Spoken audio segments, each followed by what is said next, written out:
Bills and Lions. Bills end up. It's a scary one here. The Lions competed in this matchup and they did their job. I mean, they were at home here. The Bills ended up having to, get back in with this one with a, late touchdown. So, Scotty.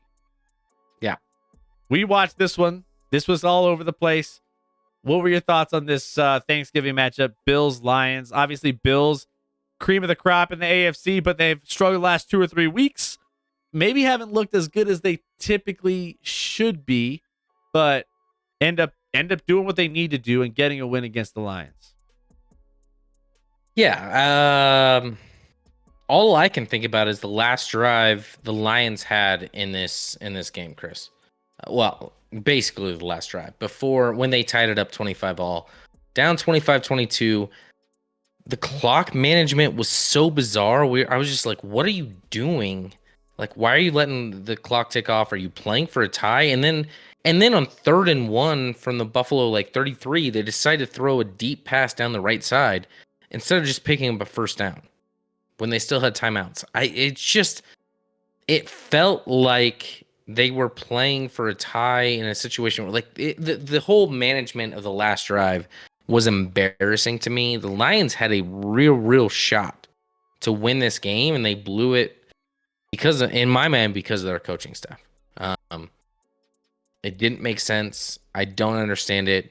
Credit though to Buffalo, they get the ball back. I mean, Josh Allen's been, let me say, a little off in the last 3-4 weeks, Chris. I don't know if the whole elbow thing from a couple weeks ago is bothering him, but there's been some throws and some situations where he's just not playing at the level we think Josh Allen should play at. But credit to him, he throws in the first play of the next drive after being tied. You get the ball back with 30 seconds to go, not even 23 seconds to go, and you throw a strike to Stephon Diggs in the middle of the field. Get yourself almost in field goal range right there, and pick up more yards, kicking 45-yard field goal from Tyler Bass to get the W. So we thought this one was going to be a good one, Chris. We were both on Detroit plus 9.5, and that hit for both of us. As it continues to do when we're on one side, Chris, it's money. It's free money for our viewers. I hope they're betting it, Chris. I worry they're not. But, I'm serious. You guys could be cashing in big. I'm telling you. Yeah. Missed opportunity for Detroit, but Buffalo coming out with a win. A lot of Chiefs fans were like, "Oh, they barely beat Buffalo." I'm like, why throw shade? Team went on the road, short week, tough situation, got a W against a team that's playing pretty good. They made it harder than they needed to do, and they still came out with the win. I don't think Buffalo's playing great right now, but that doesn't mean they can't be playing great in 2 months from now. Well, also, when it matters. A couple key pieces here. Allen's interception in the third quarter was the 6th turnover for Buffalo in the red zone, surpassing the total it had in the previous 3 seasons. So they need to improve the red zone efficiency, especially from a touchdown standpoint and turnover standpoint, because it's not looking good. I mean, it's definitely something they need to work on.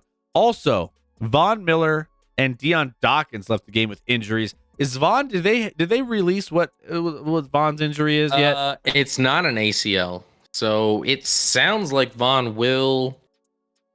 They're still evaluating whether he'll get surgery or not. But either way, it sounds like Von would be back potentially for late season playoffs, things of that nature. So I know I was telling you, a lot of the Twitter doctors out there, I saw multiple looking at the play, thinking it was an ACL for Von.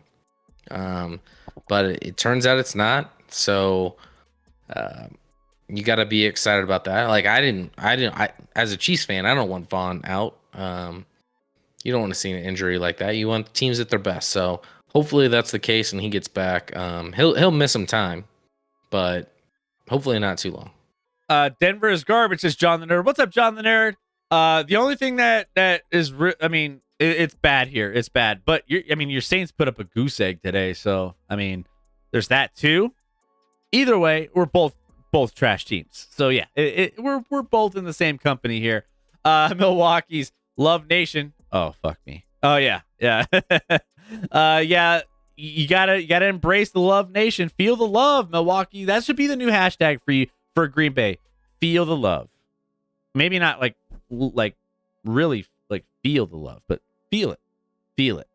That was basically my argument on prom night. says Cuban. Yeah. And by the way, going up to rec, how's Austin Gomer doing? He's doing fine. That's a Chiefs Cardinals thing, guys, or Chiefs, Rockies Cardinals thing in baseball. Don't worry about it. He has just as many playoff wins as the Cardinals do in the last couple of years since the trade. So he's doing fine. He's doing just fine. Let's see. Saints equal also garbage. Yeah, see, we're both in the same boat. We're all good. I'll drink to that.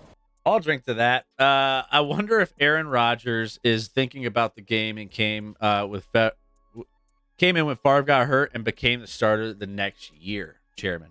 Yeah, I mean, it's the love. It's the love. It's happening. Don't hate it. The Bills play the New England Patriots on Thursday night. So they will be coming up here very, very soon on Thursday playing New England. And they have not played each other yet. I think they got 2 games against the Bills and Patriots coming up. So correct. So be interesting. Be interesting to obviously the Patriots get a tough loss on a questionable call. That wasn't called a touchdown. But they're still 6-5 and still in the mix of things in the AFC as we speak. So, and the Bills aren't playing their best football right now. They're just not. And then you have the Lions play Jacksonville at home on December 4th. So you get the red hot Jacksonville Jaguars. I mean, from what we saw today, Stay hot. Yeah. Let's see. Milwaukee's best. No, this is not even close to funny. Milwaukee's just not having a good time.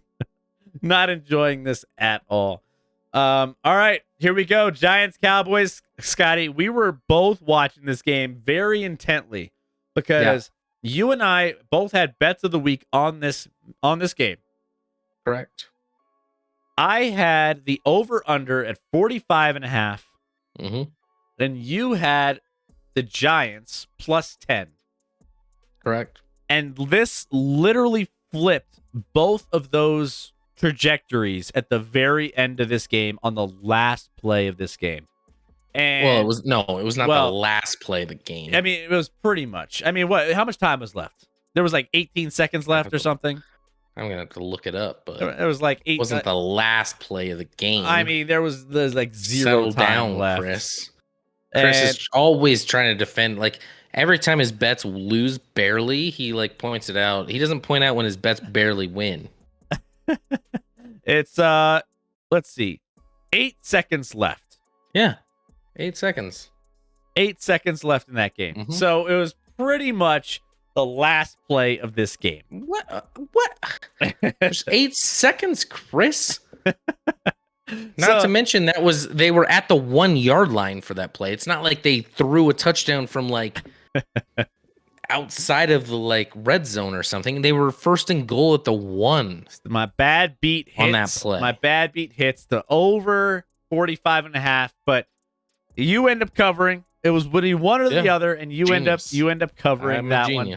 You were sweating that so hard. Brilliant. Brilliant. I am brilliant. You were sweating that so hard on that. Got it right. Got it right again. But the Dallas Cowboys win this one 28-20.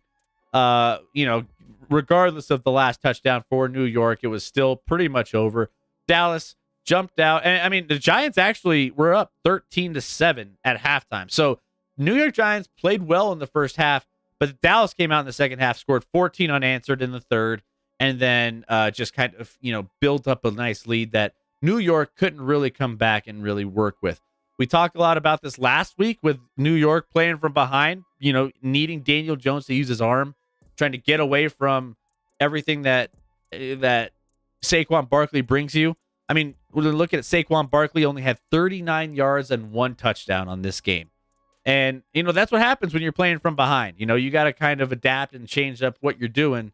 Slayton had 63 yards, and, a bunch of other receivers just kind of hauled in a bunch of carries as well. But, yeah, Giants end up dropping this one. 7-4 now on the season.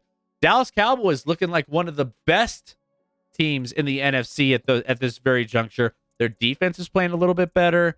Their offense is on point. And, Dallas Cowboys are looking good. Yeah, bad loss a couple weeks ago to the Packers, but they've rebounded with wins against the Vikings and Giants. So the Cowboys are in a good spot. 8-3, still have another game against the Eagles. So the Eagles are sitting great with one loss, but still don't have a guarantee to win that division. They got to go on the road and play Dallas with a real quarterback at the helm in Dak Prescott. So we'll see what happens there. The Giants are still, obviously now riding the 2-game losing streak. They're 7-4. I think their point differential is pretty close to negative right now. Is this an elite team? No, not even close. Could they still squeeze into the playoffs? Obviously that NFC East, all of a sudden Washington, as we'll get into, is just winning football games left and right, which doesn't even fully make sense to me. But now Washington sits at 7-5 with the Giants at 7-4. Both teams would be in right now if the playoffs started today. The NFC East would have 4 teams, Chris. All 4 teams in the NFC East would make the playoffs if it started today. True. Never seen that before. That's wild. It's wild. Never seen that before. Obviously, we haven't had 7 teams make the playoffs for many years now because it used to be 6, but adding the 7th is still absolutely wild. So it's going to be interesting to see what happens. Washington's red hot. The Giants have some games. Everyone else, a lot of division games, which might hurt the NFC East, but Seattle's falling off, and Seattle's the only one even in the mix, Chris. So Washington is the last team right now at 7-5 in the NFC. Seattle 6-5, and then it drops off to Atlanta at 5-7. So, there's only 8 teams in contention in the NFC as we speak to get 7 spots. So it's going to be interesting. And of course, you have the Bucks winning their division at 5-6, so they can go fuck themselves. I'm so mad the Bucks are even in the situation there. Of course they are. And then the Bucks will probably go like 7-10 and make the playoffs and then win the Super Bowl, Chris. That's just what Tom Brady's done in his career. What he's done, Chris. Salty. I'm so salty. It's BS. Also, by the way, you wouldn't have sweated it if Cooper Rush wouldn't have made you sweat that game. Wouldn't be that close. Really? Dak threw 2 picks. Cooper Rush would have hung 50 on the Giants. Okay. Cooper Rush hasn't hung 50 combined points in his starts in his career, probably. Mr. Boofus, what's up? Hope you had a good Thanksgiving. How you doing, my friend? Is it me or does it feel like the Cowboys always have a good team? And then, Cuban Benny responds, it does feel like the Cowboys always have a good team, but only because the fans are loud and delusional. so there's that. Just to be clear, Chris, the Cowboys put up 28 in this game, which is more points than Cooper Rush had as the Cowboys starter in any start. Just saying. Just throwing that out there. Just throwing that. There you go. Against a good defense. The Giants have a good defense. Obviously, that's how they win games. Their offense sucks. What had the worst effort? Packers run defense or the people making the Sean Taylor statue? They just shouldn't have labeled it a statue. Did you see it, Chris? I didn't. Not a statue. It's a mannequin. Hold on. It's not a statue. Sean Taylor's been done dirty. That Washington organization is just a mess in general. Oh, no. Don't label it a statue and then have a mannequin in place. Oh, a statue actually takes it's not even there's not even a mannequin. It's like a ghost. It's a ghosted whatever with like a uniform on. It's not a statue at all. Oh, that's embarrassing. I don't know what's worse if that. That's a great question. Can we throw that as a poll maybe? I mean, because that's a poor. I mean, that's like just putting his uniform on display. That's not even like oh, that's brutal. Anyways, okay. I saw that for the first time just now. What else? I'm rooting for the Commanders, says Diacola. Please trade Rush for Love. Milwaukee, you would you be haven't even fired as a GM on the spot if you traded freaking Love for Cooper Rush. You would be no, you'd be fired on the spot. You want to see what you got in Love, don't you? You wasted a big draft pick on him. Like you wasted a really high pick. You got to see what you got in your boy. Correct. That's not salty. That's just that's actual facts. No one in their right mind is going to trade Jordan Love for Cooper Rush. No one. 7 slice. So the Rams and the Packers are surely out of playoff contention. Well, the Packers are still technically. No, they're both done. Are they officially done? Because not officially, but they still have yes. a chance. But I mean, the NFC can go is 9-8. No, they're done. The NFC is so bad though. So they're 4-8. But yeah, they're pretty much in a bad spot. Chairman, why did they choose Deion Sanders jersey to put on that wannabe statue? I see, because it's 21, Chris. Yeah, it's the number, same number. Yeah, I don't know. Yep, I don't know. And everyone forgets his tremendous career with Washington, as he closed out his career and just dominated with the Redskins. And I can say that because at the time it was the Redskins. Scotty, is this score painful? Is this score painful? I don't want to talk about this game. Man, it's just Sunday Night Football just torched you on the 33. Patriots Vikings. This was one of the crazier games of the week, if not one of the crazier games of the season, right? I mean, the back and forth nature of this game was all over the place. Scotty, the terrible part of this game was the fact that it happened late on Thanksgiving night.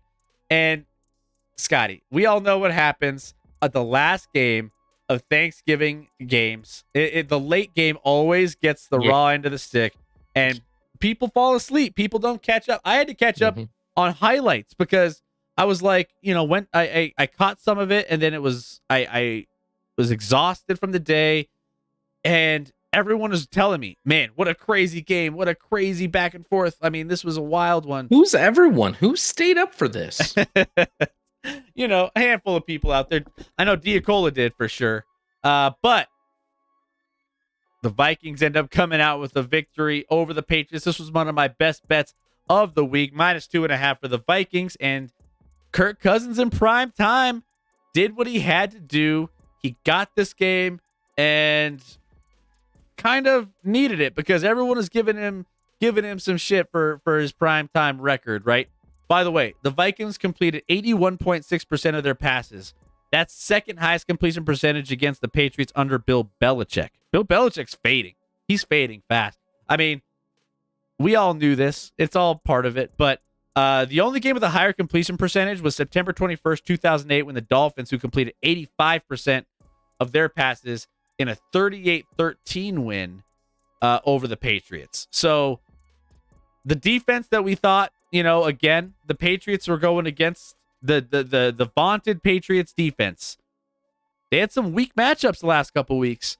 They didn't have a chance to, keep up with Justin Jefferson in this one. Scotty, I mean, they ran away with it.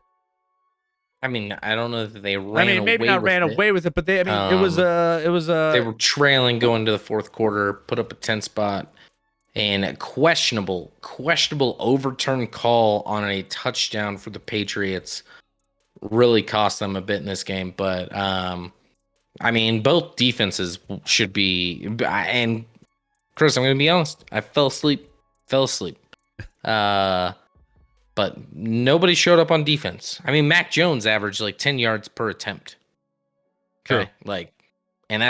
He threw for 382 yards in this game. Mac Jones did. Mac Jones. I'm going to say the Vikings they're not real.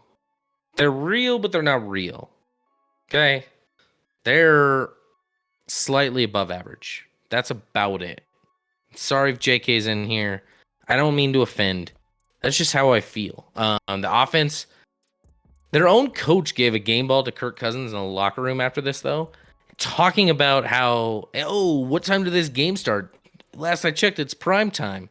So even their own coach knows that primetime Kirk Oh, sucks. no. Except for apparently on Thanksgiving, he didn't figure it out because he had a great game. Kirk played great. The offense, Justin Jefferson was obviously incredible. Neither defense really showed up here, but the Vikings got just enough, and I got to do a code yellow, Chris. All right, I'll get to the chat here real quick. In this, F the Rat Beer, F the Rat Birds says, Rec, did you see Lamar's salty tweet? I did not. Yeah, I'll check it here in a second. Let's see. What else do we have here? They would have won 5 straight. Get a chance if that's anything. Yeah, 7. Totally. What else do we have? Jefferson has to be the best wide receiver this year. I mean, he's up there, man. I mean, we knew Jefferson was going to be in the mix for the top wide receiver regardless. I mean, he's always that talented, right?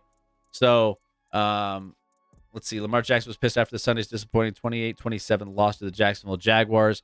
He took some frustration out on a critic.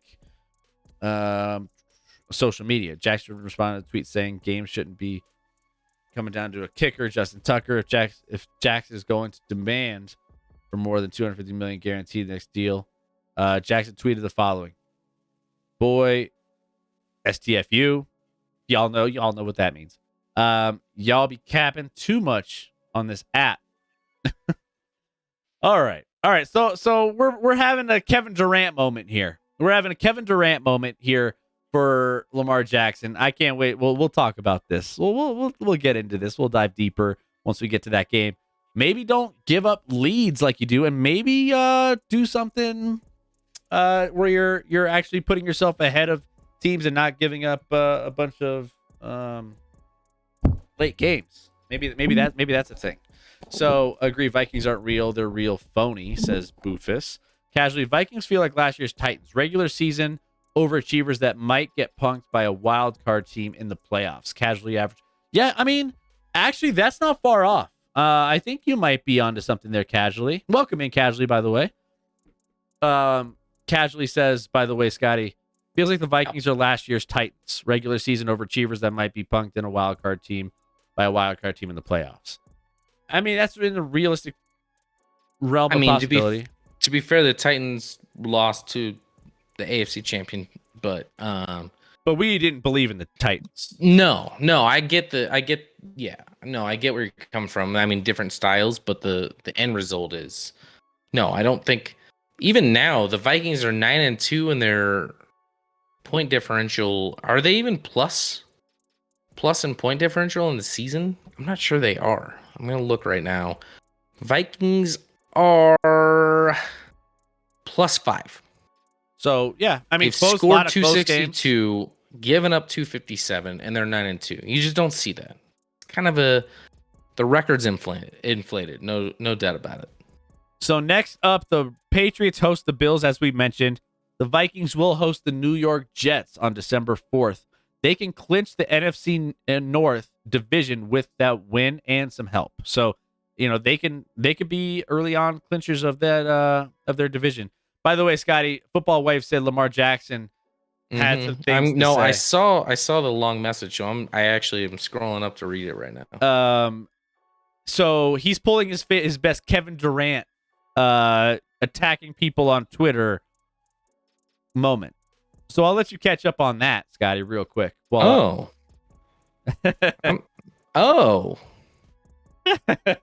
it's a contract year for him, right? yeah, exactly. How did his agent feel about this? Oh, that's right, he doesn't have one. Oh yeah. It's not a good look. Just don't. You can be frustrated and mad about the loss and all of those things, and he might even be right. He might be right. That's irrelevant. You can't go on social media as a quarterback of an NFL team and say what he said. Let's just say, I mean, you can't say yeah, you can't, especially the ending. You can't do it. You can't do it. You know, Is that a guy that you want leading your team? gosh, he's cracking under this pressure. Man, he's melting under the pressure here. Patriots got screwed out of a TD because the tight end didn't survive the ground. Oh no, that must be Yeah. so horrible, says Reckoning. No, for sure that should have been a touchdown. Viking, yeah. Let's see. I'm quite can't talk football. Go Bucks, says Milwaukee's. Lamar Salt. Yeah, there you go. If I'm Lamar, I'd be pissed too, says Boofus. And he has every right to be pissed. There's a difference between being pissed and putting it out there like he did. You can't put it out there. You can't put it out there. There needs to be that 24-hour rule where you don't look at anything for 24 hours after a game. It's kind of like when you were in the locker room, right? And you get microphones put in your face. I get it. It's after the heat of the moment, after the game, after you're pissed off, whatever. You say things in that moment that you probably wouldn't say 24 hours later. And like what he said isn't even fully wrong. Nothing he said was wrong, factually.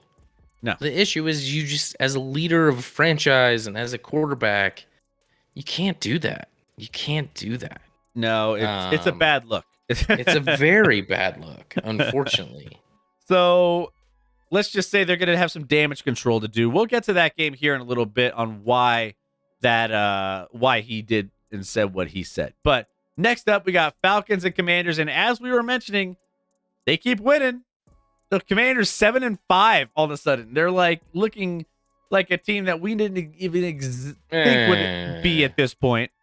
And the Atlanta Falcons dropped to 5-7 after this one. So, interception by Mariota. You mentioned it. This was one of your bets of the week that ended up just being should have been 4-0. An awful ending for this one for just tragic Marcus Mariota. But you had Atlanta plus 4.5.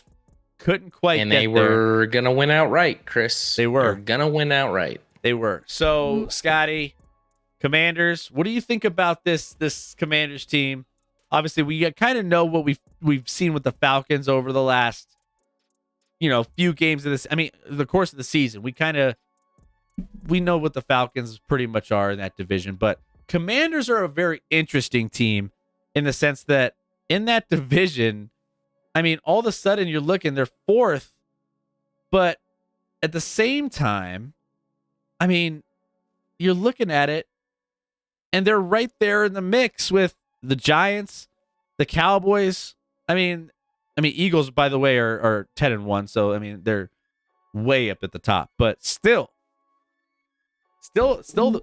kicking in the NFC.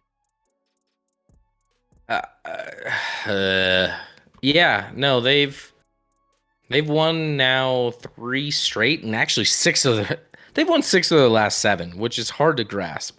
But then you look at it, they won 12-7 against the Bears, 23-21 against the Packers, 17-16 against the Colts, lose a close one against the Vikings, win by a point against the Eagles, win against the Texans, which everyone beats the Texans, and then should have lost today to the Falcons. This is literally a coin flip team in their last 7 games that's won 6. No, they're not. Could they make... listen, their next 2 games are weirdly against the Giants. So they play the Giants next week. Then they have their bye week. And then they play the Giants again. I don't know if I've ever seen that before. That's bizarre. They also are at San Fran, and then they have the Cowboys to close. This Commanders team is, when I say, oh, some of these teams are marginal or average, they're not even average. They're less than it. They're below average. They're a minus 3 point differential at the moment. They're winning coin flips. They're not. I don't know, and their schedule hasn't been remarkably tough. They're 0-2 against, they beat the Eagles. Lost to the Cowboys pretty handily. They keep games close, and their defense is overachieving in my mind. And I know they're getting that number 1 overall pick back on the defensive line. That I'm drawing a blank on his name right now, but Does anyone like really consider Washington as like a threat in any capacity in the postseason, even if they did somehow make it? No, no, no, no. Yeah. I don't think we believe in either of these teams really. But Washington Commanders still. No, I definitely don't. We talked about the Taylor Memorial, which is very unfortunate, but hey, either way, they're getting wins here. 19-13 over the Atlanta Falcons. Falcons host Pittsburgh Steelers next Sunday, and as you mentioned, Commanders visit the New York Giants next Sunday. All right, so in the chat, real quick, let me go and see what we have here. Can't lose it like that when you're self-negotiating and posting teasing tweets during the offseason, says casually. Sure. Taylor over Carson. I'd like to see Chris try to spell that. Taylor Heineke? He wants you to spell it, not say it. Spell it. I mean, is it Don't look it up. Don't look it up. I mean, I know exactly how it's spelled. Is it similar to the actual the beverage almost, right? The actual Heineken. Almost the same. Spell it. HEINI hold on. KE? Heineke. You were close. Just missing a C in there. It's Okay. CKE at the end. CKE. All right. Missed the C. All right. Fair enough. Commanders are the luckiest team ever in the NFL, says Boofus. Donkey. What's up, Donkey Punch? How we doing, my friend? Hope you're doing good. Do you think Green Bay grabbed the 7th seed? I don't think so. I don't think so. Their best scenario is 9-8, and the 7th team right now has 7 wins. It's very and unlikely. By the way, Green Bay's not winning 9 games. And by the way, last 5. Jordan Love is the quarterback, which we don't know what we're getting from him. But still, I mean, that's a lot for him to pull this team out of. And by the way, their defense is absolutely awful. Breaking news: Rodgers said that if X-rays are in his favor, he will play next week. Then why didn't he play the rest of this game? The difference between like an Aaron Rodgers and like whatchamacallit from the Chargers, Justin Herbert, who plays with like cracked ribs through games. I mean, there's a difference there. I mean, come on, man. But we'll see. I don't have high expectations for Aaron Rodgers to play. I mean, he's already complained about his thumb. He's already complained about like he was holding his side, his ribs. I mean, he's like Packers fans should wish those X-rays come back poorly. Yeah. No offense. If Washington beat Giants, they might grab that last 7th seed and make the wild card. I mean, yeah, they have it right now. They're only competing against Seattle, and Seattle's coming back down to earth recently. Haven't obviously played well recently after a hot start, so they're losers of 2 straight. And I know they still have to play the best team in football. I don't know what the rest of their schedule is, but they still have to play the best team in football. Love seems to have a connection with Watson tonight. Yeah, I think that was I mean, it was a short time frame for him to play with him. But yeah, I mean, in that small sample size, he did pretty well. Love seemed. Oh, I'll watch Pat McAfee and Rodgers on Tuesday. If he's not injured enough, I mean, he'll. I don't know. We'll see. He probably said he'd be out. He'll need surgery. Russ playing through a broken image. True. Poor Russ. Error 404. Error. Talent not found.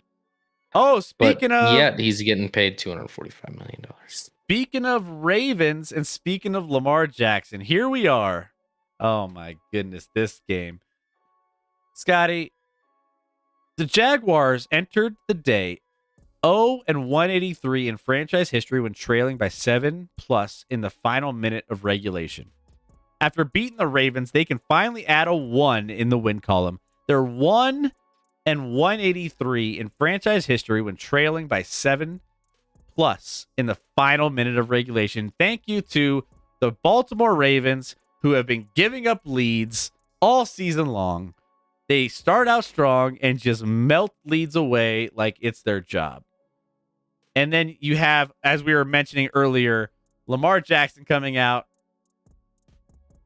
being truthful, but very rough tweet that he needs to probably walk back and put some damage control out there this week.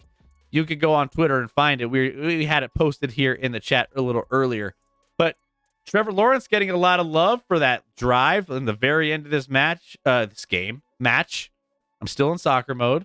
And yeah, you love match. I love match all of a sudden. It's just like part of this part of what we're doing. Light here. yourself on fire with matches. I'm just kidding. I mean, I'm on fire. I light up myself on fire with my bets every week. You know what I'm saying? Oh, but hi-oh. But Scotty, what were your thoughts of this crazy comeback by the Jags and Tucker's 67-yard miss? By the way, they throwing Tucker out there 67 yards because he can make it from anywhere, but another wasted opportunity. It was unfair. I mean, not that they had a ton of time to do something, but Chris, this is one of two games today that came down to a team scoring late and then going for two to win it outright. Yep. This one was 27-20. Chris, I was driving back from the mountains. I was literally driving. I stopped at a light. I stopped at the point where the Jags were down 27-20 and they had 3rd and 21. And I'm going to look up where that was right now. They had 3rd and 21 on their own 14 with 1:51 left. And I'm like, oh, Jags aren't going to win this game. And then I just got like a notification later, like, Jags beat Ravens. I was like, what? They pick up 16 on 3rd down, pick it up on 4th and 5, move down the field. Great catch from Marvin Jones Jr. in the sideline end zone. Getting his 2 feet in and shin down or whatever it was this is a game the Jags don't ever win, Chris, right? Like you're down 7 late, you battled, but then it's done. You lose. But it's also a game the Ravens seem to love losing this year. So the Ravens are 7-4 and probably should be closer to 10-1, Chris. I mean, the loss today to the Jags, you got the Dolphins loss, the Bills loss, all terrible, terrible losses when you were up by large scores. As I think it was Reckoning that referenced earlier how many double-digit leads they've given up to this point to be at 7-4. So, probably best. This is like the marquee moment so far in Trevor Lawrence's career. Number 1 overall pick, 2nd year, finally has like a big moment where he leads a team down the field in a crucial situation and gets a win against a really good football team. So credit to him, credit to the Jags fighting. And I love, they're 3-7, right? So why not go for 2? Yeah. Try and win outright right then and there with the momentum and how you scored. They draw up a good play. They make it happen. Yeah, Justin Tucker was short from 67. No one should blame Tucker at all. That's unfair to ask a dude to just nail a 67-yarder in outdoors. When he hit it last year, obviously that was in a dome, different situation. So yeah. Regardless, the Ravens fall back and the Jags have not a win that's going to propel them to the playoffs necessarily, but a win you can build off of, and a win you can look back at the end of the season and be like, all right, see, we can compete with these teams that are really, really good. Travis Etienne actually left this game as well. Ended up coming back out to the locker room and just hung out on the side of the field. So that's something to keep an eye on from a fantasy perspective and from just, the Jacksonville Jaguars. Promising young kid. A lot of injuries, obviously, early on in his NFL career. So hopefully it's nothing crazy. But Doug Peterson said he could have returned, but they were just kind of keeping it just a little conservative there for him. So keep an eye on that if you're a fantasy owner, which I am. So keep tabs. What else do we have in the chat? Jags are one of those teams that lose, but always still fun to watch. It's also versus the Lions. We are famous for giving up record-setting field goals, says Chairman. John Harbin is the Craig Council of Football. Nothing stands out as positive or negative, but he's only around because longevity. What about winning a Super Bowl? as a head coach. Does that stand out? Wreck, like, it's the same thing with your own coach. What do you mean nothing stands out in Harbaugh's career? He's won a Super Bowl as a head coach. That stands out, actually. Not a ton of people have done that. John Hairball says football And wife. people were throwing shade at his brother Jim for years in Michigan, and guess what? He's just beat Ohio State the last 2 years and is going to make the college football playoff for the second consecutive year with probably a roster that's not like that great. Rex, I had never said his whole career. Walking it. Well, but you're saying no, you are kind of saying his whole career. You're saying he's the Craig Counsell of football. It's not even close to a good comparison. No offense, Rack. Winning a Super Bowl many years ago means nothing for 2022. All right, he hasn't had his best year this year. If that's what you want to stipulate, fine. To say that John Harbaugh isn't a good head coach in the NFL or like one of the best we've had in the last 10 to 15 years, however long he's been there, is just dead wrong. I'll take him. Yeah. I'll take him. I think there's probably 20 plus teams in the NFL that would take John Harbaugh right now in a second. So again, big story of this one too is also what didn't happen on the field, and that's Lamar Jackson, obviously, as the contract stuff we were talking a little bit about. Also, all the tweets and everything else that's happening. So have fun looking at all the Twitter and all the updates and news stuff coming up here this week on Lamar Jackson. Next up, Bears and Jets. This one is pretty clean cut once we found out who was playing quarterback for the Bears. And it didn't really matter who was playing quarterback for the Jets, realistically. Jets were in control of this one. And, 31-10. This was going to be a 10-point spread minimum with, Justin Fields not playing in this game. So this one, it was the Jets all the way. The Jets actually looked pretty decent in this one when it came to their offense, and what they were able to put out there. White, 22 of 28, 315 yards, 3 touchdowns. That's a pretty damn good game against the. That's a great game. That's a pretty damn good game, and that's against the bad Chicago Bears defense. Bears dropped to 3-9. Jets improved to 7-4, and what else is there to say? Jets did what they had to do against the bad Bears team. Yeah, I think it's a little more noteworthy, and just in the sense that, hey, they switched quarterbacks this week. They go with Mike White, and he balls out. They didn't even score in the fourth quarter. They put up 31 through 3 and kind of even missed a field goal in the fourth. Mike White played well. I agree. It's a bad Bears defense. So there's that, and obviously the Bears couldn't move the ball pretty much at all without Justin Fields at quarterback. So, but honestly, the move looks like the right move right now. After 1 week, do you think? I'm not sure. Zach Wilson would have been throwing for 300 yards in this game if he was the starting quarterback. So Jets are doing what they have to do to stay in contention in the competitive AFC, get to 7-4, get a win in a spot they need to. Not that we have to talk about this game a ton, because you're right. The Bears are, especially without Fields and beat up like this, are an abomination. But Jets did what they had to, so credit to them. We'll see what happens in that competitive AFC East. Everyone's above 500 in that AFC East still, so that too should be super interesting to see. Right now, Jets hold down that last playoff spot in the AFC if the playoffs were to start today, but they got a lot of games left. As I look at their schedule, they got at the Vikings, at Bills the next 2 weeks. So not an easy road. And they still have to play at the Dolphins as well.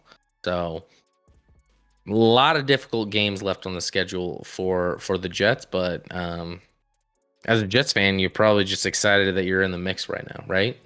Yeah, no, I mean, That sounds mean, but I'm just being honest. Like, they compare haven't been here in a while. the expectations for the Jets are really low. So the fact that they're in the mix with Buffalo and Miami in this division is I, kind of crazy. But I've I've said on the stream, I am a massive Jets fan this year.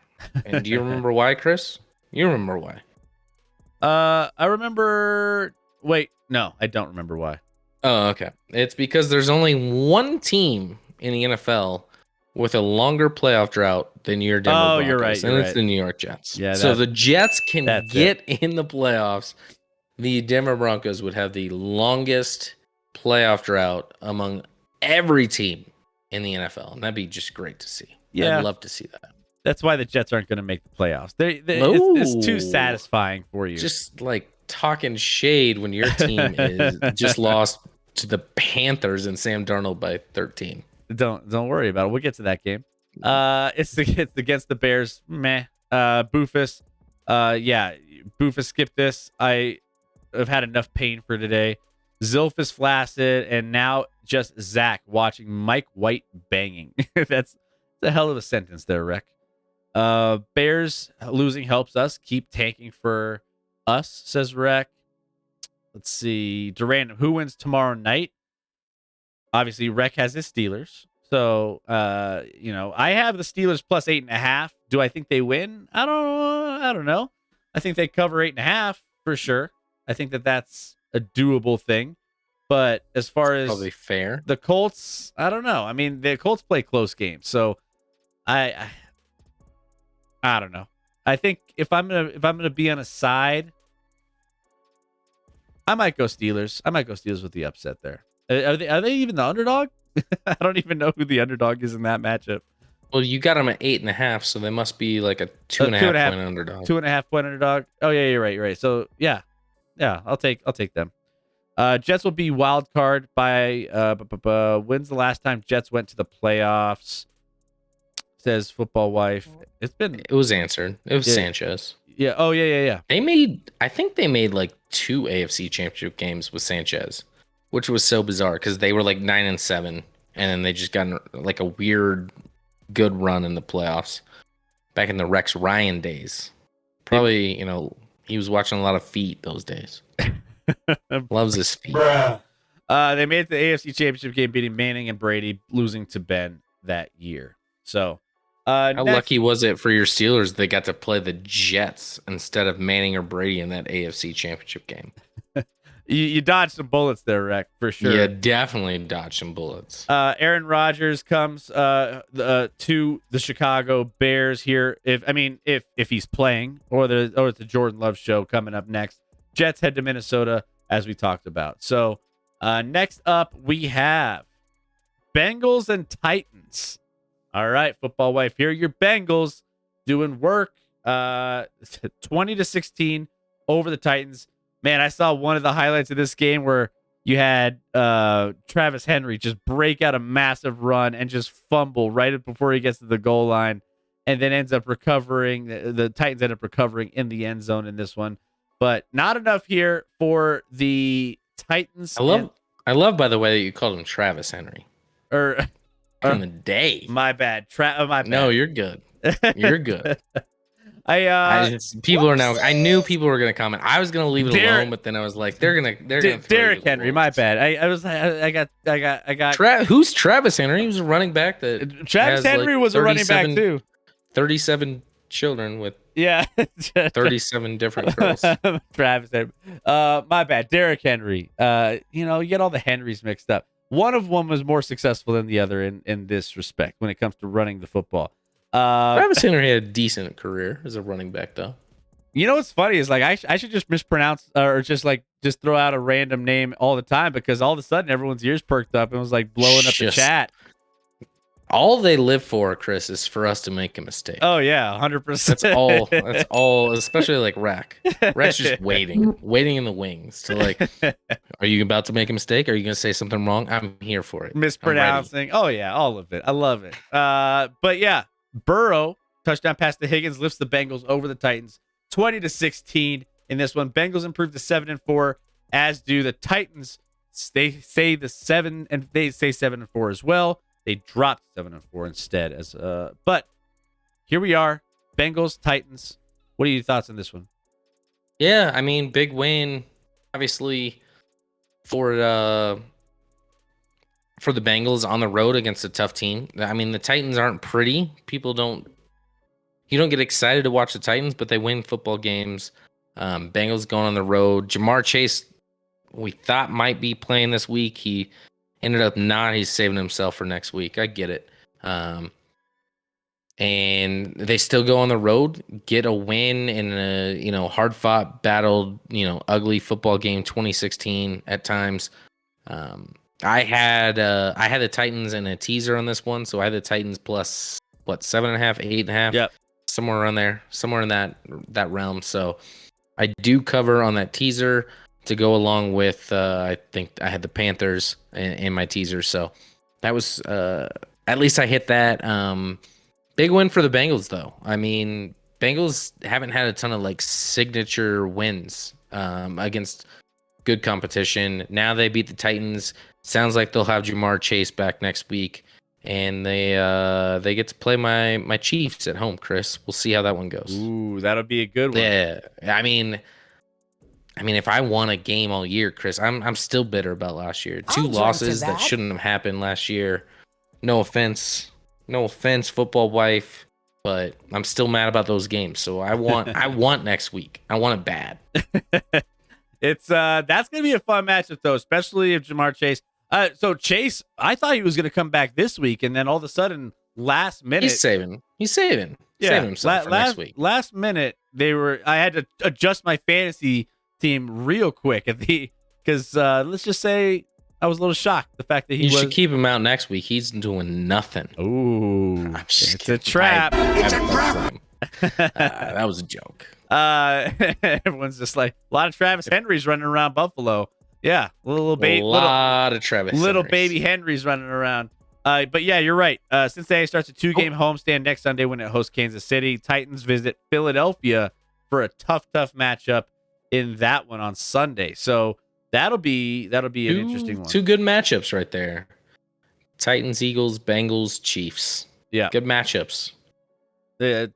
What else do we have here? That stadium be rocking. I'm trying to get tickets this football. I have no doubt it'll be rocking. No doubt. If the Bengals win, you got to buy a Burrow jersey, says Rick. No deal. Why would no deal. No. Yeah. What about if the Chiefs win, Rick? Do you want to buy a Burrow jersey? We can make that bet. Or you could make him wear a Mahomes jersey. How do I even know if he has a Bengals jersey though? If he actually buys a Burrow jersey.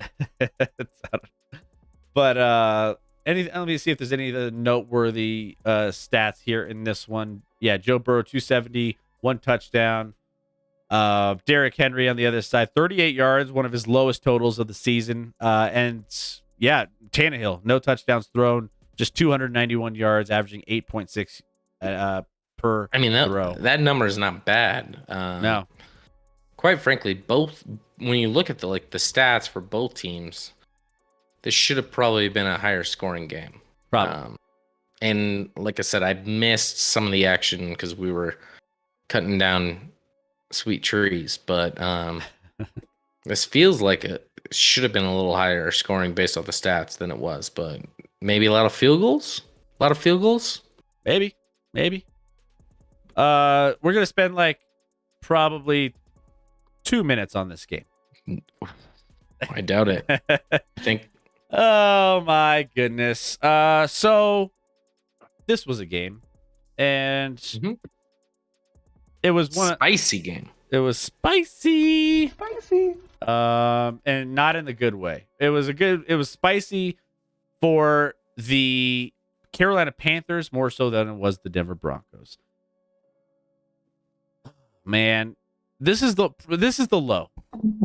This is like I think that the Panthers started Darnold being like, let's just throw the season. Yeah, no, you're right. This was one of those games where it's like, no matter what they do, like the Broncos were favored on the road against a football team. A bad football team, probably the worst football team in the entire NFL. Oh, Not anymore. Not anymore.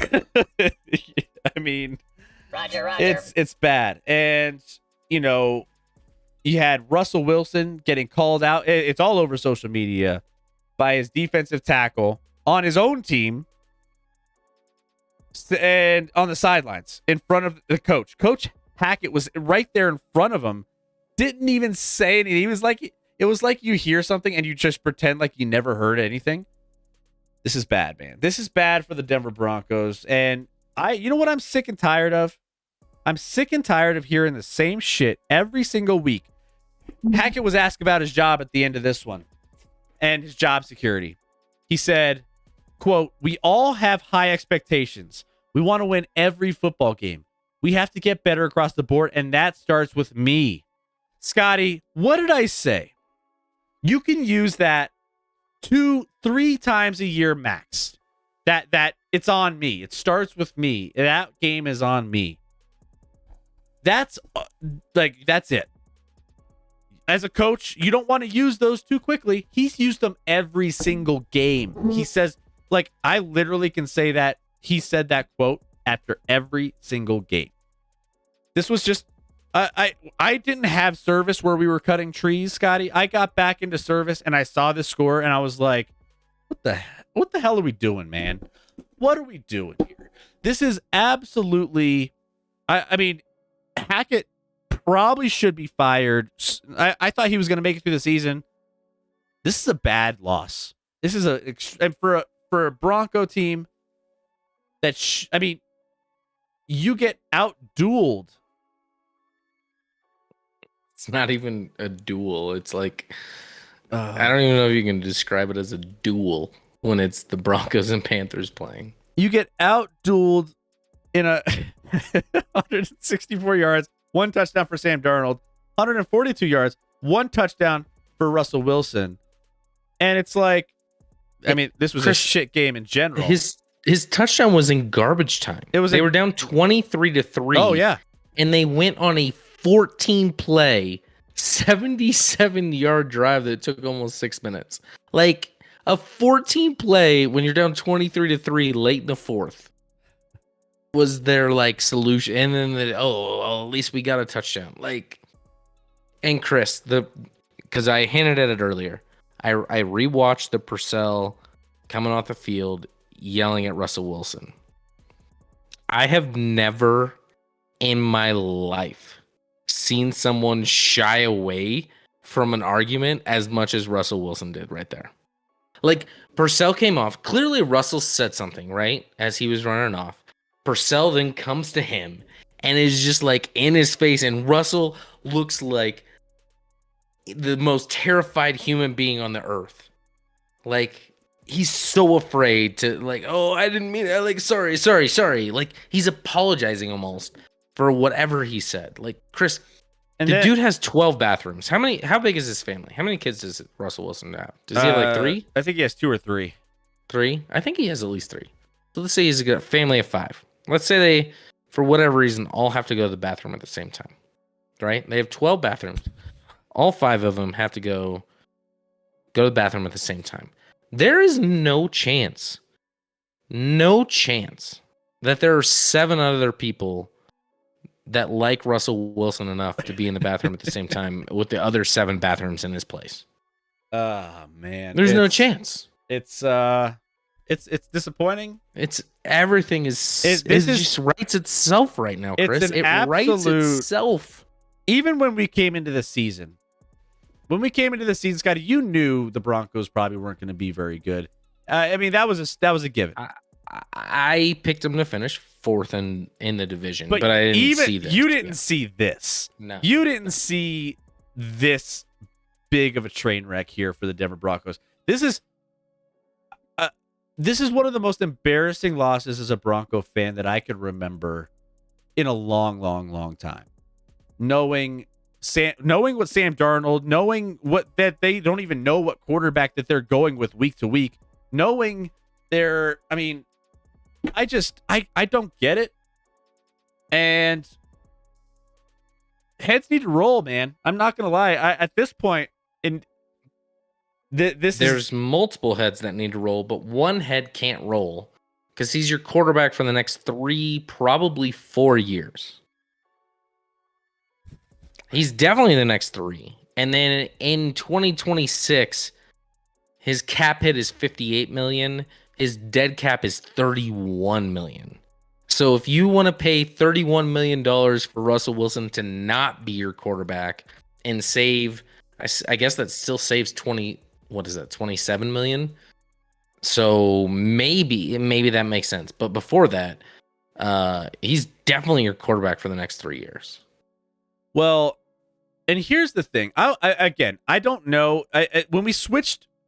When Russell Wilson was out for that one game, it didn't seem like the backup quarterback, Brett Rippon, did anything different from what Russell Wilson was doing. Like, they were both bad, right? I get they're both bad. Brett Rippon is not even a backup for most teams. I understand that. But I want to see what percentage of this is coaching staff and play calling and just incompetence from a coaching staff versus how bad Russ really is, how bad Brett Rippon really is, how bad this offense really is from a talent perspective. Because Brett Rippon was running the same offense and it looked terrible. It looked awful. Short passes to the sidelines, 2-yard passes to the sidelines. But that's because Brett Rippon's awful, Chris. We know that. We knew that before. I mean, but he threw the ball down. I mean, these quarterbacks could throw the ball downfield. We're not trying to. That's the problem. Like, how many passes do we see? I get excited when I see a pass more than 15 yards. We don't see them. Yeah. Can you get a coach in here that can elevate the play of the quarterback a bit? Of course. Almost anybody, quite frankly. But to what extent? That's the question. You're the worst in the league at scoring right now. You get, and if you're a coach right now and a up and coming coach, why would you go to Denver? It looked like an attractive spot this offseason. And now you're trapped. Now you're trapped with Russell Wilson for the next few years. Yeah. And by the way, you're in a division that has Mahomes, and Herbert, and you clearly are the worst offense in the division by far. I mean, why would a great coach come here? I mean, there's some promising pieces on the defense. They didn't play good defense today. It wasn't great defense today. But I mean, they're just going to hire their defensive coordinator, right? That's what's going to happen. I mean, he's a good coach, man. I think he's a better coach. Yeah. I think he's a better coach. He's the best coach on the roster, probably this entire team, pretty much. No, he's done great. The question is, what happens when he becomes the head coach? Does the defense then drop? Is he a great head coach, or is he just a good defensive coordinator? I don't know. We'll find out. I mean, he's such a new young coach that, I mean, I'm excited to see where he goes. But let's get to the chat real quick on this one, and then let's move on. $245 million mistake, says STG. Donkey Punch, it's coaching. Hackett sucks. Yeah, I mean, that's a massive, massive part of this. But, I mean, not the only part. Kingsbury won't get fired. He should, but he won't. His new contract hasn't started yet. His rec. 2 questions. Who is the worst head coach in the NFL, and why did it take you longer than 2 seconds to say Hackett? No, Hackett by far is the worst, in my opinion. That's just, there's a lot of bad coaches out there, but he doesn't do anything. He's not even calling the plays. He's not in charge of anything when it comes to strategy of the game and clock management. He gave that away too. He doesn't do anything. What are we paying him for? Chairman, theory. After Russell Wilson gets yelled at as dude was walking away, Wilson said under his breath, "Let's ride." He probably did. He's a robot, so he's just like, hey. Oh my goodness. He's like, "Let's ride." Stupid. Love it, Chairman. Russ looks like when you call no to a little barking doggy. I knew you guys said I was wrong. Says Cuban. Russ meme dropped on the Discord. I'll check that out later on. Hackett from Mike McCarthy tree seems already figured him out already. Let's see. Raiders have 4 wins this year. 2 of them are versus the Broncos. True. Yeah, that's true. Hackett would be the better coach if Russ thought Hackett was his boss. Hackett was under McCarthy back in Green Bay. Sonic Series, hi. I root for the Broncos. I do too, but it's hard. Sonic, I'm glad that you have faith. I'm still riding the colors. I'm still with my team, right? I know it's bad times. You got to stick with your teams, even in the bad times. Scotty's, you ran through your hard times with the Chiefs, and they're good now. I don't know if it was ever this low, but yeah. This is rough. Looks like a great job when energetic young Hackett took it. Then they got Russ and ruined everything. Hackett was done dirty. I think there's some. I think you're being a little, Yeah.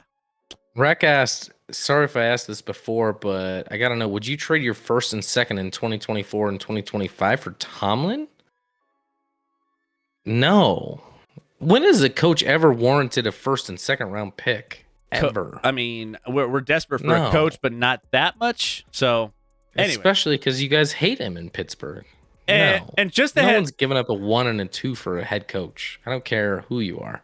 And just a heads up, guys. So Carolina, they're gonna go to. They have a bye, and then they visit Seattle. So back-to-back bye weeks for Carolina, big time. Yeah, it's big momentum changer. Broncos, their schedule, they're done. They're done winning games because the winnable games are done for the Broncos. No, they still have the Rams. I don't know about. I mean, I said the Rams. Stafford may not be playing. Like, who knows? There, the Rams did some things, even with their. I mean, they did some things today against the Chiefs. I mean, they were. The red zone defense was good. That was about it. But they still put more points on the board than the Broncos. So that's no, the same amount. So they got Ravens lost, Chiefs lost, Cardinals lost, Rams. I mean, I said the Panthers was a guaranteed win. Now, Rams isn't guaranteed. Chiefs lost, Chargers lost. They might win 1 game max the rest of the season. So you got that high draft pick then, Chris? No, we don't. Don't tease me. Don't tease me with this. Why wouldn't you have a high draft pick? SDG, isn't the Rams in Denver going to be on prime time? Yeah, probably. Yeah, who knows? Well, right now, the Chiefs in Denver are scheduled for prime time. They might flex that. Sunday Night Football. We'll see. Denver on prime time again. It's only 2 weeks away now, Chris. They haven't flexed it yet. It's going to be on Christmas Day, STG says Reckoning. Anyways, we're done talking about them. Oh, that's right. The Rams that's not going to get flexed. That's a Christmas Day game. That's a rough game. Christmas Day. It's a rough. Remember that time we were excited for Christmas Day? It's on Sunday, right? But there's games on Saturday, right? That week. Sonic series. All right. I'm with you, Sonic. We'll win 1 game. Still love my Broncos. Still, I'm just very disappointed. Let's just put it like it is. Texans and Dolphins. Here we are in this one. I mean, this is not much to talk about. Texans kind of crept back into this one, and that's not saying much. Dolphins pretty much ran away with this one from the get-go. And I mean, I looked at this one, and they were shutting out the Texans for the longest time. And then all of a sudden I looked back and it was 30-0 at halftime. And then Miami just took the foot off the gas, let the Texans score 15 in the second half, and just called it a day. They just well, all right, we'll just finish this one out. Tua still undefeated on games that he starts and finishes complete, at least this season. 299 yards, 1 touchdown. Wilson Jr., 39 yards and a touchdown, but not much to talk about in this one, Scotty. Yeah. Guess what? Kyle Allen started for the Texans. He's not good, but we already knew that. Texans need a quarterback. Texans need a lot of things, but definitely a quarterback, along with a lot more. But yeah, when we say it was 30-0 at halftime, there was a touchdown drive of 3 yards by Miami, and there was also a fumble return touchdown by Miami's defense. So 14 of the 30 yards was literally created by their defense. They didn't, and you know, they had a 39-yard field goal drive. Like, they didn't have to do a lot. Like, they didn't have to work for anything today. The Texans are awful, 1-9-1, and the Dolphins moved to 8-3. Not a lot needs to be said about this game. It's kind of irrelevant. Yeah. The only question Dolphins did what they were supposed to do. Only question Chairman asked is, Tua's in the MVP discussion? Question. Sure, but anyone who votes for Tua over Patrick Mahomes is just lying. They're just lying. Mahomes is the MVP. And none of you watching us right now, if you had to start a franchise, would take Tua over Mahomes. You wouldn't even think about it. It wouldn't even be a second thought. Not even a consideration. I think, in fact, there's other quarterbacks you'd take over Tua. I think actually, as well. If you're a Miami fan, the bigger question is Tua your franchise quarterback moving forward? Like, explain this to me, Chris. And I've said this kind of point before. So Tua struggled in his first couple years, right? He adds Tyreek Hill. And now those two players are both in like the top 5 MVP discussion. And another guy loses Tyreek Hill, puts up better numbers, has a better record, does all of these things, plays every game, and he's not, and he loses that wide receiver that's in the top 5 MVP discussion. Like, this is a no-brainer. But the question, no-brainer. The question, though, I know where you're headed already. No, it's the question I already asked. Is Tua the franchise quarterback for Miami? Oh, you don't move up Tua right now, and they don't have to. They have like 2 more years to figure that out. Yeah, because honestly, he's doing some great things there in Miami with what he's got to work with, right? I mean, that's what you expect. He's got a lot to work with. He's got a lot to work with. But, I mean... Love the coaching staff. Love McDaniel. Love, obviously, I said before the season, they had the top 1-2 wide receiving core in the league. The offensive line's playing well. Everything's clicking, and Tua's... I'm not saying Tua's not playing well, but it's a joke that Tua's like, I think, even top 5 in, well, he can be top 5. I think if you put Tua on most other rosters in the NFL, he's not as good as what he's been doing here in Miami based off of the coaching staff and based off of the people around him, which means flop Tua and Mahomes. And where do we think those teams are at? Yeah. I mean, yeah. Make a case for Tua as MVP. I'd take a bag of rocks over either, says McDuggets. Okay. I would take Mahomes for sure. I would take Cooper Rush over Mahomes and Tua, says Rec. Okay. Well, you're banned from the chat. Or Mod is banned. Ban yourself, Rec. Tua has the highest QB rating in the league. QB rating's an awful stat, but sure. Jalen Hurts will be MVP. Nope. No, he will not. Denver would have... I mean, Jalen Hurts is in the picture for sure. But again, no one's taking Hurts over Mahomes if you're actually taking quarterback play. I mean, Hurts does add a little dynamic running the football a little bit more than Mahomes when it comes to... What position is this? I mean... What position is it? He's doing it with both. Chris, who would you take, Mahomes or Hurts? Mahomes. Okay. If you swap them, both teams would be leading their division still, says Chairman. Tua in Arizona. Yes, but in different ways. Tua in Arizona, I think they're better. I mean, Tua. Yeah, you still have a bad coaching staff there. Scotty trying to ban rec counter. Actually. We need to have Scotty trying to ban rec counter. Yeah, you could do that. Seems low at 9. I've tried to ban him more than that. Speaking of the Cardinals end up being one of the beneficiaries of a late 2-point conversion. Chargers gamble. Not a beneficiary. No. Actually, not a beneficiary. The Chargers were beneficiaries. It's the opposite. On behalf of the Cardinals. And the Cardinals, one of the teams that go down to a final 2-point conversion here. And man, I mean, I thought this was an interesting play call for the Chargers. I want to get your thoughts on it, Scotty, because I was looking at this and hey, Supreme Saint, welcome in. What do you think about the Colts game? We're going to get to the Colts game. Don't worry. Just hang tight. We'll get to that here very, very soon. Scott, what did you think of that final Chargers play to elect to go for 2 as opposed to tying it up going into overtime? This Chargers team kind of gutsy with some of their play calls, and I don't know. I kind of have some thoughts on it, but I wanted to get your thoughts.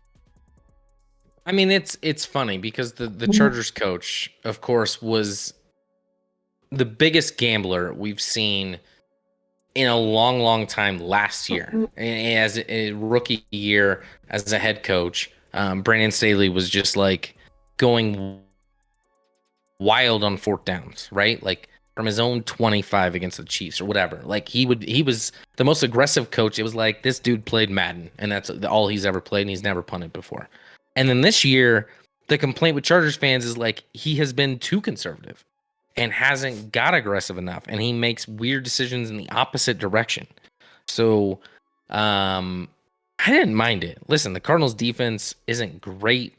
You've had momentum. You've had a big score late to get you there. Your best player on your team is Justin Herbert, regardless of what Emmanuel Acho says, who's an idiot, by the way. I don't know if you know what I'm talking about there, Chris, but he's the worst commentator on sports, on football, maybe out there. Even worse than like Skip Bayless. But no, I honestly didn't mind it. I didn't mind it. 2 yards, and quite frankly, the play they drew up was easy. It was easy. Yeah, wide open, middle of the field, wide receiver caught, 2-point conversion, get it in. I didn't mind the call. Even if they like, you're gonna get an overtime against Arizona. Your run defense couldn't stop them all game. Really struggled in that respect. Who knows what happens? Why not take a chance there and steal a game, maybe one you didn't even deserve, and get to 6-5 and be in the mix rather than taking it to chance and at best a coin flip. They're better than a coin flip going for it there. Yeah, and I think I felt a little desperation from the Los Angeles Chargers. Like they lost the last couple games, right? They're 5-5 coming into this, and you have this Arizona Cardinals team who is kind of putting it to you a little bit in this matchup, right? And you don't want to lose 3 straight. You're going to be screwed if you lose this one when it comes to the AFC playoff picture, and digging out of that hole is not going to be pretty. You have to have this one. And I felt desperation. Like if we don't go for it for 2 here, we might not win this game in overtime. And like that pressure of going into overtime, and they were just like, all right, we're going to make a gamble. Now I get the fact that Arizona Cardinals, this is a team that they should be beating normally, right? But I felt that they just had a lot of pressure going into that final decision, and that's what influenced them to go for 2, knowing that they didn't feel great about what would potentially happen in overtime. So I don't know. I feel like they had a higher chance of winning by going for 2 than they did overtime. Yeah, which is fair. I don't know if it's desperate. It's just the right mathematical decision. Yeah. And then, again, I go back to the Chargers making these decisions all the time anyway. So, I felt like they were most likely going to try to do something wild at the end of the game to try to stay in it. So here they are. They gambled and it paid off. They end up easy play on that last drive of the game, or on that last play of the game. And it worked out for them to improve to 6-5 in this one. So the Chargers next week take on the Las Vegas Raiders. The Cardinals, after a bye, host New England on Monday Night Football. So there you go. Next up, Rams Chiefs. I'll let you start this one. I'm going to take a code yellow, spam code yellow in the chat. And Supreme, thanks for joining our Discord. I hope can't wait to talk sports with you offline here and with all of our community. Appreciate that. Yes, sir. Rams Chiefs. Where do I go with this one? This one was a mismatch on paper. Obviously, Rams are a shell of themselves. They weren't playing great. No Matthew Stafford, no Cooper Kupp, no really anybody. Allen Robinson didn't play in this one. Like, I mean, the yardage was 437 to 198 in this one. What the Rams did well was they held the Chiefs out of the end zone, which hasn't been. The Chiefs have been great in the red zone this year and weren't today, settling for field goals and also a bad interception by Mahomes on a 3rd and goal that I don't know what he was doing. Spam code yellow in the chat, by the way, as Chris goes to the bathroom. Thank you, Chairman and Football Wife. Spam it out there. We don't have to spend a lot of time on this one. This was a mismatch through and through. You have a first-time starter in Perkins. You know, starting for the Rams, he wasn't able to do a ton. Threw a couple picks. Yeah, it wasn't close. 26-10 is probably closer than even how it played out on paper. Yeah. So Chiefs took care of business against a Rams team that, like, everyone loved those shirts last year when they won the Super Bowl. That was like F them picks. And now the Rams don't have any picks and they're a disaster. They don't have their first round pick, obviously. Chairman talked about that already, saying how they're going to have that pick. So the Rams are in trouble moving forward. Long term, obviously, if you're me, I don't play Stafford the rest of the year. You have a couple different concussion issues in 2 out of 3 weeks, and where he sat out in between. And now they're 3-8. Why risk it with Stafford? Keep him off the field. Protect that guy, because him and Kupp are your, like, only good features moving forward. Obviously, Aaron Donald. There's others, but, like, this roster is failing. They're getting older, and you don't have those picks. So yeah, you had a dream season last year in the playoffs where he made a tremendous run and got a Super Bowl out of it. Now you're paying the piper. Your team is, not only not good, but really, really bad. Yes, there's been injuries, but you weren't good before the injuries, quite frankly.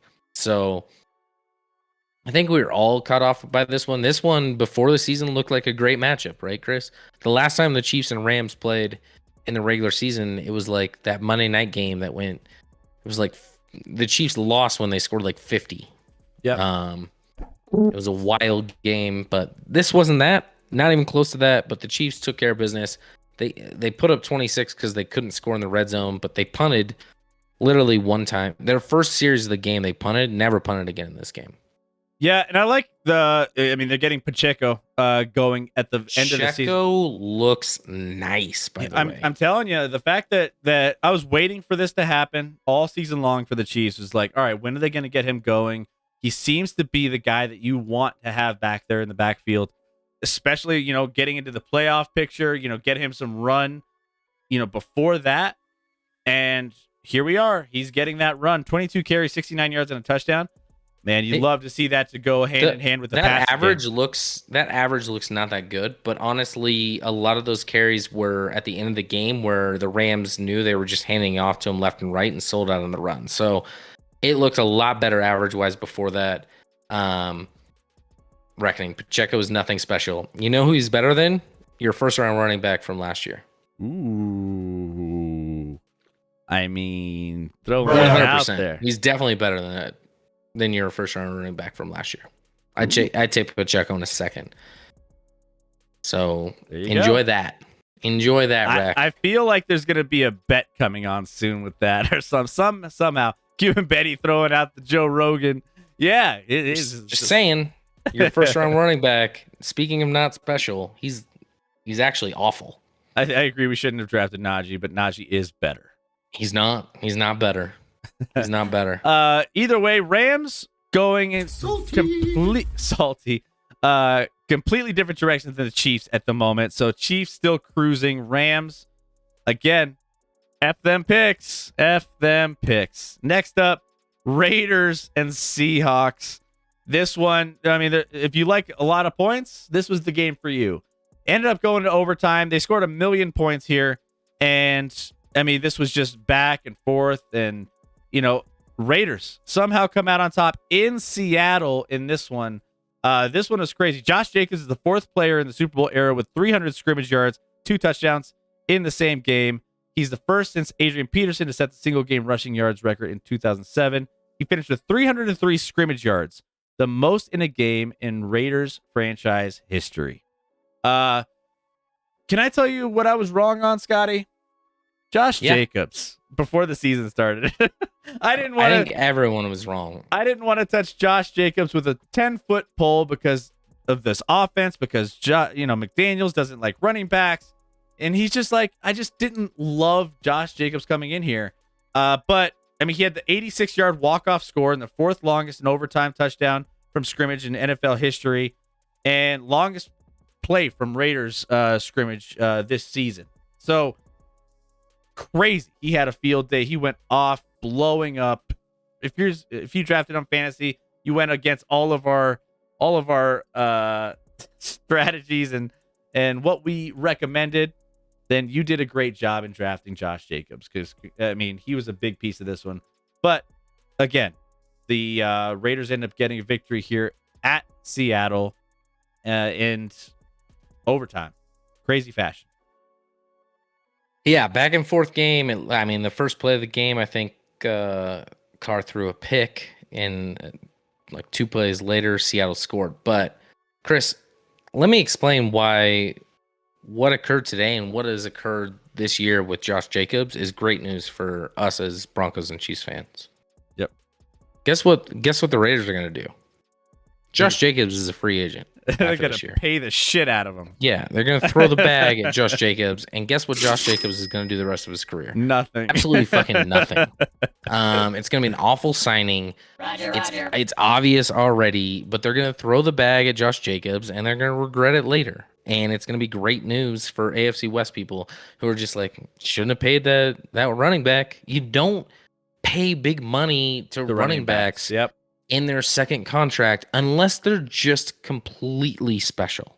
Josh Jacobs, the last 2 seasons prior to this, was kind of garbage. He was great his rookie year, and then he was kind of garbage for 2 years. Now he's pretty good again, and now they're going to pay the bag for him, and they're going to regret it. This isn't like an Adrian Peterson, a Barry Sanders, like whatever you want to equate it to. He's not that type of dude. So there's the good news. Raiders get a win. They also hurt their draft picks.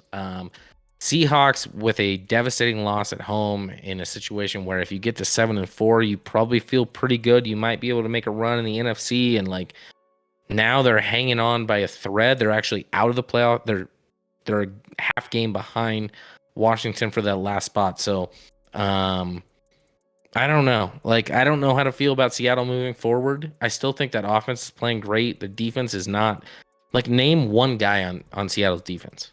Like, I mean, they've lost a lot of players. Yeah, they lost a lot of guys to injury. They're just not. The roster is not good. And credit to Pete Carroll for getting them to the point they are right now, because the roster itself is below par. No doubt about it. Especially, well, we thought on offense with Geno Smith, but he's looked much better than we thought. But defensively, they just don't have any pieces. Quandre Diggs is like McDuggets throws out. Like, Jamal Adams hasn't played since week 1, wreck. Jordan Brooks was an awful pick. So Tariq Woolen, tremendous pick this year. Jordan Brooks is not a good pick because you don't pick linebacker where they picked him. It's just the fact of it. But Tariq Woolen is actually a guy that like was a late round pick this year and has played phenomenal on defense for him. But you gave up 40 to the Raiders, who and just got dominated on the ground. So I don't know what to say at this point. They have Michael Jackson and Kobe Bryant. Nice. There you go. Kobe, hey, it's not the Kobe Bryant, but it's a Kobe Bryant. There you go. Correct. So, all right. So, but it is the Michael Jackson. True. Yeah. I agree. Tariq Woolen's going to be great. The rest, Quandre Diggs is decent. Jordan Brooks is whatever. So Raiders host the Los Angeles Chargers next Sunday. Seahawks at the Los Angeles Rams next Sunday. By the way, they announced in this one that they're going to be doing some throwbacks in the 2023 season. They'll be throwing back the uniforms with the silver helmets, the blue jerseys, the silver pants. So if you see all the Seattle fans out there, hey, have some fun with that next season. That'll be sweet. That'll be good. I like the throwbacks. All right. Next up, Saints and 49ers. 49ers, good. I'm not going to talk about this one, Chris. This is just what do you say about a combined 13 points? A combined 13. And it was by combined, I mean one team scored 13. This game sucked. Next. Saints 13. I'll just do one thing about this. The Saints 13-0 loss to the 49ers snaps a streak of 332 straight games without being shut out, which was the longest active streak in the league. The last time this happened, week 17, 2001, also against the 49ers, lost 38-0. So they're making progress. Yeah, there you go. They only lost 13-0 in a game where Andy Dalton led them in rushing yards with 21. I mean, and you still have Alvin Kamara on this team, by the way. I mean, Alvin Kamara still exists. Kamara and he had a bad 7 carries for 13 yards. He had a bad fumble. Even Christian McCaffrey. I mean, the Niners, I think, are going to be in regret mode if they aren't already with McCaffrey. Like, dude had 11 carries for 32 yards today. I mean, what are you doing? What are you doing with McCaffrey in this running back stable? And he had 4 grabs for 17, so it's not like he was like catching the ball left and right. Oh my goodness. Nobody was. This game was gross. Gross. Next. There was 1 touchdown scored. Like I don't even. Yeah. What am I supposed to say, Chris? We can move on and talk about Tom Brady losing to the Browns. Now, the one thing that did happen here is it looked like Garoppolo got injured at some point with his knee, Chris. So that's something to monitor moving forward. I saw on Twitter that it's more likely to be MCL than ACL. So hopefully that's that's much better. I mean, that would be a big hit to a 49ers team that was looking really, really strong. Obviously, the roster for the 49ers is great. Garoppolo's not your strength, right? But you also can't, if you go below Garoppolo to whoever's next, who is your third string, I don't even know who it is right now for the Niners. That's a problem. Yep. You can't expect to compete for a Super Bowl, and they're all in. That was what they told us by the McCaffrey trade, right? Like they're all in. So they need a healthy Garoppolo moving forward. As much as that grosses me out to say, yeah. Garoppolo is the key to their success moving forward because the rest of the roster is pretty damn good.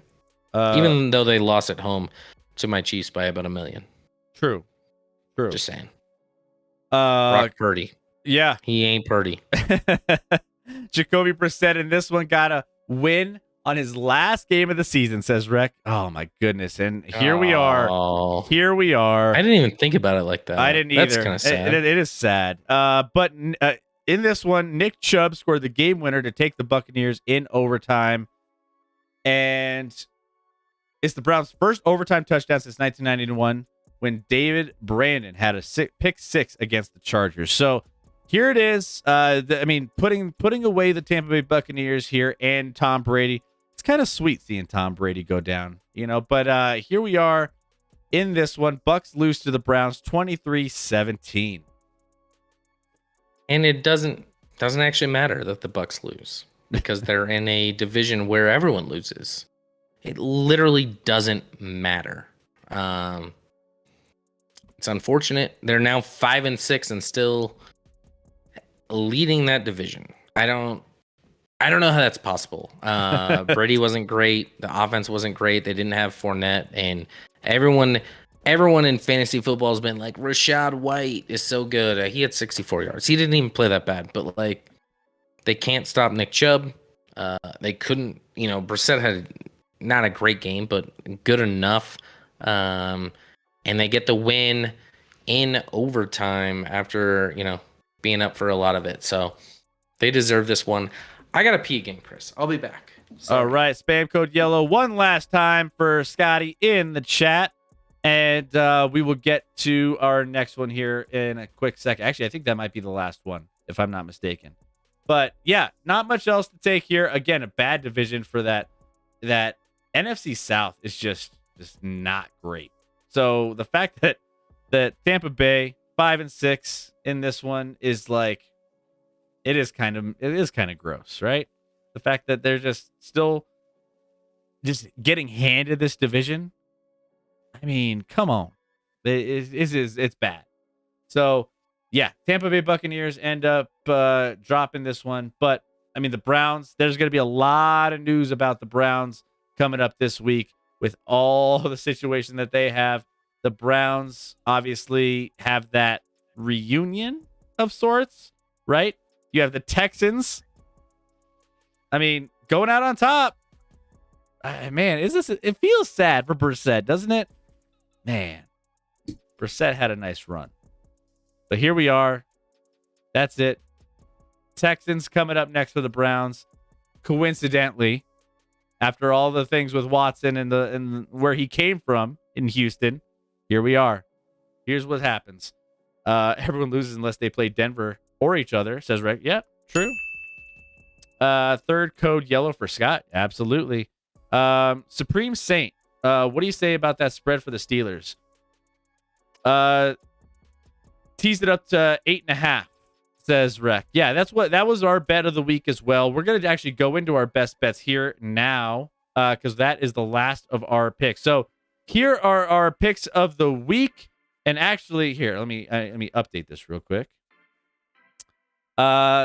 Here we go. Picks of the week. Give me 1 second, and boom.